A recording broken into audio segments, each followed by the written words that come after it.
نماز کے دوران اگر کسی مرد کا ماتھا ڈھکا ہوا ہو تو اس حالت میں سجدہ درست ہوگا؟ ماتھا کیوں ڈھکا ہوا ہے؟ کوئی مجبوری ہو نا، ویسے تو نہیں ڈھکا ہونا چاہیے، ماتھا لگنا چاہیے اور زمین کی سختی بھی ماتھے کو محسوس ہونی چاہیے۔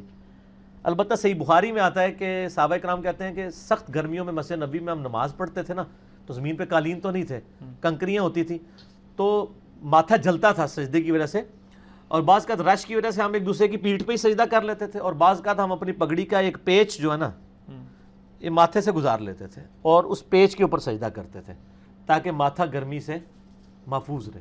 تو جائز ہے، لیکن عام ہمارے تو ایئر کنڈیشن کمروں میں اور مسجدوں کے اندر تو کوئی ضرورت ہی نہیں ہے کہ آپ نے جان بوجھ کے سنت پہ عمل کرنا ہے، ٹھیک ہے نا۔ جب ایسی صورتحال ہو تو ضرور کریں، ویسے تو ماتھا لگنا چاہیے، لائک ماتھا بھی اور ناک بھی، ٹھیک ہے۔ بخاری مسلم میں حدیث ہے، میرے رب نے مجھے حکم دیا کہ میں 7 اعضاء کے اوپر سجدہ کروں، 2 ہاتھ، 2 گھٹنے، 2 پاؤں اور ماتھا، اور جب ماتھا بولا تو اشارہ ناک کی طرف کیا، یعنی یہ پوری ہڈی لگنی چاہیے، ٹھیک ہوگا جی۔ یہ والی جو ابری ہوئی سخت ہڈی ہے اور یہ ماتھا، یہ دونوں لگا ہونا چاہیے۔ بعض لوگ صرف ماتھا لگاتے ہیں اور وہ بھی اوپر سے، یہاں ان کو اوپر یہاں محراب ڈلے ہوئے ہوتے ہیں۔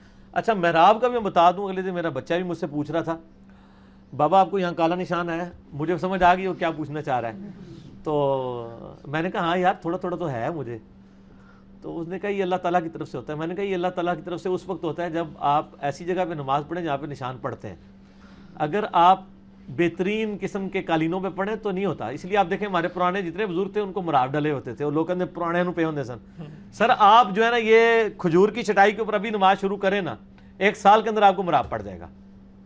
پاؤں پہ تو سب کو ڈلا ہوتا ہے نا، دائیں پاؤں کے اوپر، بائیں پاؤں کے اوپر جو بچھاتے ہیں ہم، ٹھیک ہو گیا۔